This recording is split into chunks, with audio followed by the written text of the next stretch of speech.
The big international story we're tracking, she's the most wanted woman in France. The hunt is on for the partner of one of the Paris gunmen, Hayat Boudimin, who is believed to have fled the country even before the serial strikes began. Headlines today traveled to the Paris suburb, where Hayat in fact lived along with her late partner. French police believes she is in Syria and is armed and dangerous.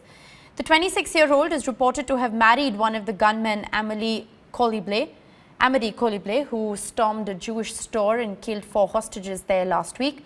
Over to Lavina Tandon for this exclusive ground report. I'm standing outside the residence area of Hayat Boudimin, where she used to live with Amélie Coliblet. People here say that she lived here since 3 years almost, and Amélie, after they got married and got married through nikah, he also used to reside with her for about for the past 1.5 to 2 years. This is about half an hour from the center of Paris, a suburb of Paris called Fontenay-aux-Roses.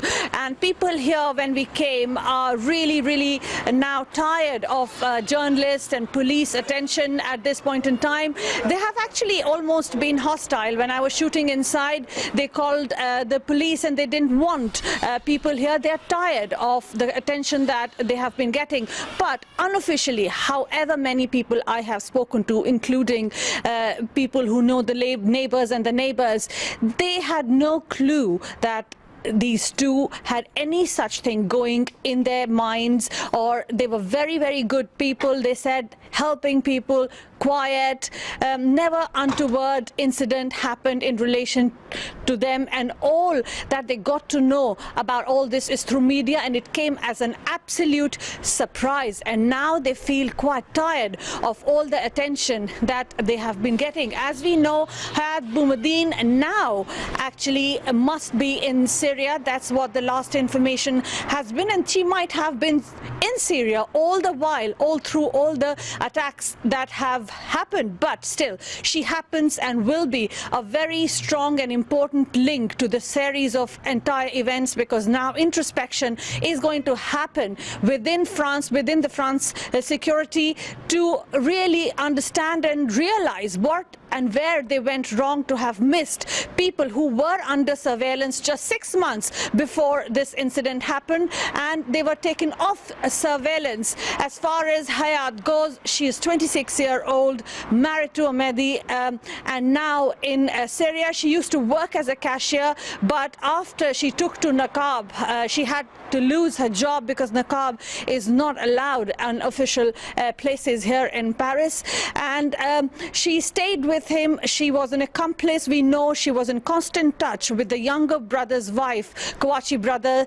Constantly 500 calls happened over a year. In the last few days, 100 calls happened between these two women. And so apparently they were accomplices and they knew about the entire plan, and maybe the plan was executed through them, and therefore Hayat Boudimin becomes a very important link in this entire investigation. Lavina Tandon for Headlines Today from Fontenay-aux-Roses from Paris.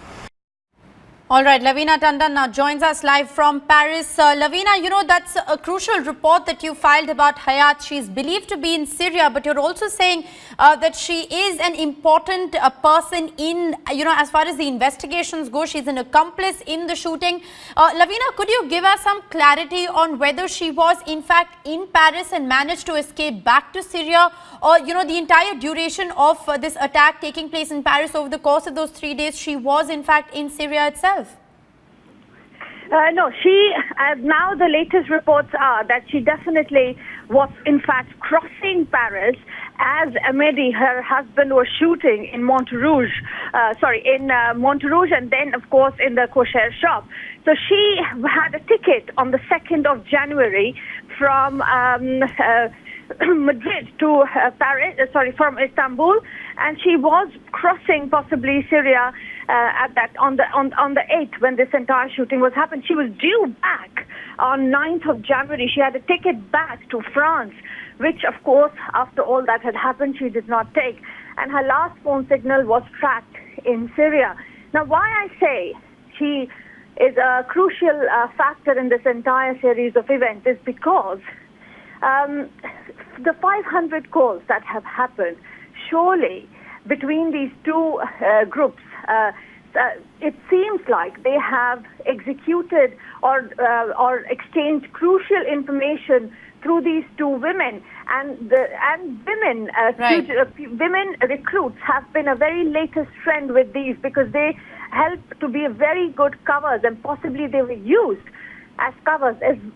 Apart from that, she has been with Ahmadi all through. She has even been seen using weapons, has visited extremist leaders in Right. 2010 and has been interrogated after that because Ahmadi then went to jail. Right. So she is an important link, and she's the only alive person. All three of them are That's dead. right.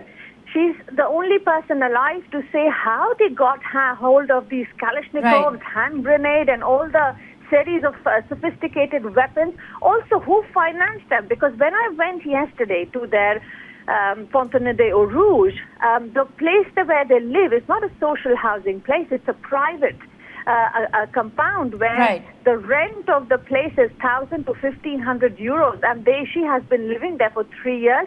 We know she didn't have a job as a cashier. So it's interesting to know where she was getting all this finance from. Right. And- Well, there are and- several questions, Lavina, in this entire terror puzzle that continue to remain unanswered, and that perhaps will lead, to some leads in this case. But that woman on your screens at this point in time is one of the most wanted women in France. Lavina Tandon is going to continue to track investigations on that big terror strike. We, of course, will continue to bring you all the latest first here on Headlines Today. Thanks, Lavina, for joining us with that update.